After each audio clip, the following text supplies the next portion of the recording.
Secretary General SCO, Director Executive Committee SCO RATS. The world today is fighting an unforeseen and unknown enemy. In a matter of weeks, the COVID-19 virus has spread like wildfire, overwhelming communities and health systems, devouring scarce resources, consuming precious lives, and paralyzing economies and businesses the world over. Nothing of this scale and magnitude has been witnessed in a century. Some 4.1 million have been infected and nearly 300,000 have fallen prey. Within days, the world that we knew and understood went through radical transformation. As we meet today in the online mode, COVID-19 continues assault lives and livelihoods and paralyze civilization. Excellencies, on this somber occasion, I wish to offer heartfelt condolences on the ongoing losses. Our travails are common and our grief is shared. I would also like to offer sincere condolences on the loss of lives in the inhuman terrorist attacks in Kabul and Nangarhar. May I also acknowledge with appreciation the initiative by the Russian Federation to convene this timely meeting. I am confident that this video conference will galvanize SCO into forging a stronger and more coherent front against the pandemic. Excellencies, this meeting coincides with the 75th anniversary of victory against fascism, militarism, and violent nationalism, and the 75th anniversary of the founding of the United Nations. In the shape of the pandemic, the UN at 75 faces amongst the most serious stress, test to its efficacy. It's a matter of satisfaction that the SCO has, since its inception, upheld the UN Charter and carried forward the baton of multilateralism.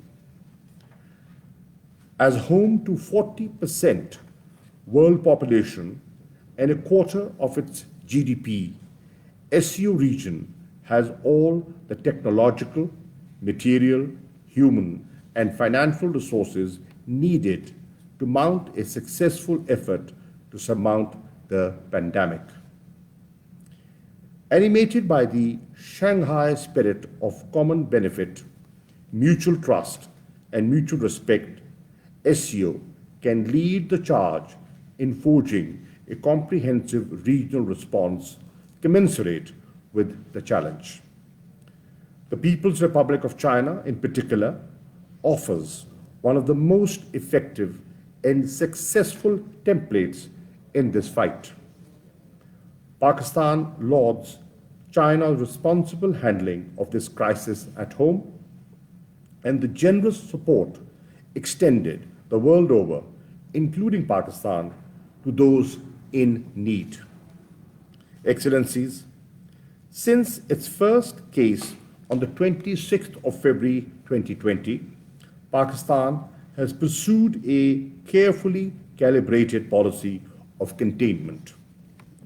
While expanding our capacity to test, trace, and quarantine, Pakistan has been instituting smart lockdowns. A relief force of volunteer youth is being raised to support the needy. A financial stimulus package of $8 billion has been announced. Some 12 million families have benefited from our social safety net program. Those rendered out of work due to lockdowns and slowing demand are being re-employed in our ambitious 10 billion tree tsunami project. Incentives packages have been announced for labor-intensive industries to keep the wheels of the economy running. To strengthen the resilience of our health system, Pakistan's response plan worth $595 million has been launched.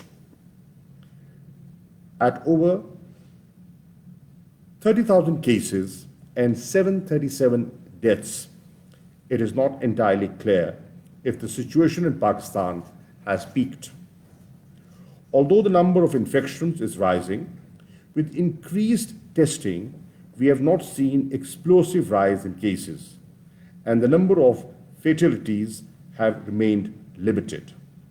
We realize, though, that there is no room to let our guards down. Perhaps graver than the health challenge is the economic challenge that the developing countries face.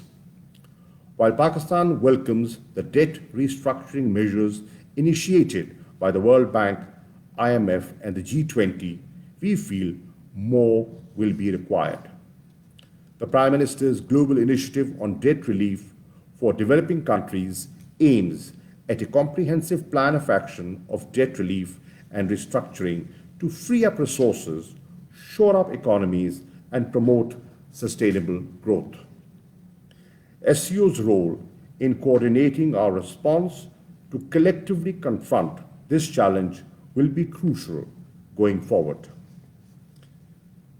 Excellencies, while we grapple with COVID-19, other challenges to regional security must continue to command our attention. The US-Taliban peace agreement has been a landmark development that raises the hope of restoration of peace and stability in Afghanistan after long decades of war. It is now for the Afghan leadership to seize the historic opportunity and work out a comprehensive and inclusive settlement. Through the SCO Afghanistan Contact Group, SCO can play its due role for peace and security at this juncture. As we observe the 75th anniversary of victory against fascism, materialism, militarism, and violent nationalism, we must ensure that such xenophobic ideologies, including Islamophobia, find no acceptance in today's world. We strongly believe that tackling all forms of terrorism and extremism must continue to be a high priority.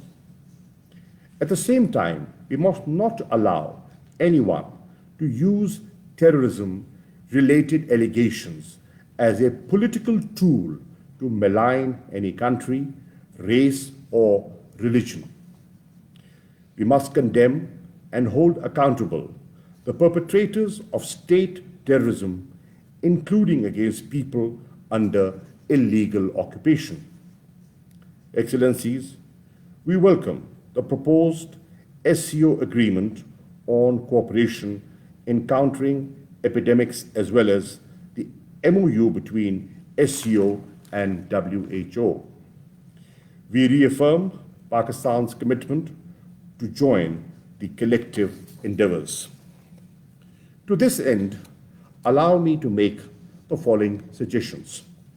Firstly, at a normative level, we must acknowledge the primacy of principles of international law and centrality of the UN and its agencies. In the context of COVID-19, there must be no discrimination against any segment of society on religious, racial, or ethnic grounds, nor should any community be stigmatized and targeted. Secondly, to share best practices and learn from each other's experiences, there should be frequent and regular interaction amongst our ministries of health.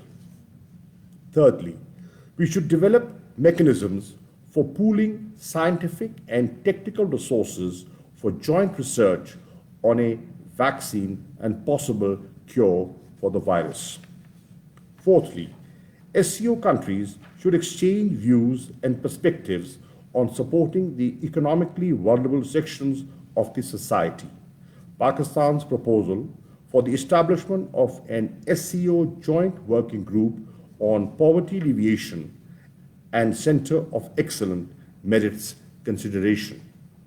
Finally, we should enhance further cooperation between our hospitals and laboratories and work on formalizing the SCO Hospital Alliance. Just as the world triumphed against the forces of violent nationalism 75 years ago, it needs unity and a sense of purpose to triumph against COVID-19 today. SCO has the wherewithal to make this happen. We wish the Russian presidency every success for the forthcoming Council of Heads of States meeting in St. Petersburg. I thank you.